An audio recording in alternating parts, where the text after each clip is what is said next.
we are reacting a weak acid with a strong base. So essentially we're reacting that weak acid with hydroxide. The relevant reaction is that we have HF reacting with hydroxide. Our products are going to be the conjugate base of that weak acid plus water. Initially, we have 4 millimoles of HF.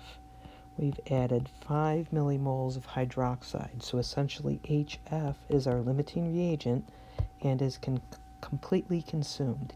In the process, it consumes 4 out of the 5 millimoles of hydroxide. There's 1 millimole hydroxide in excess, but it also produces 4 millimoles of the conjugate weak base. In solution, we have some amount of excess strong base, excess hydroxide, and we have some amount of the conjugate weak base that was generated over the course of the neutralization.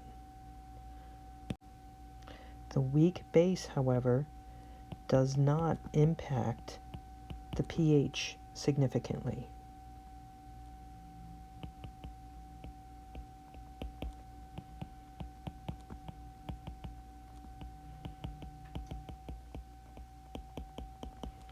So our calculation need only concern itself with the impact of excess hydroxide. So this results in a strong base calculation. We needed to determine the concentration of this hydroxide in solution and proceed from there.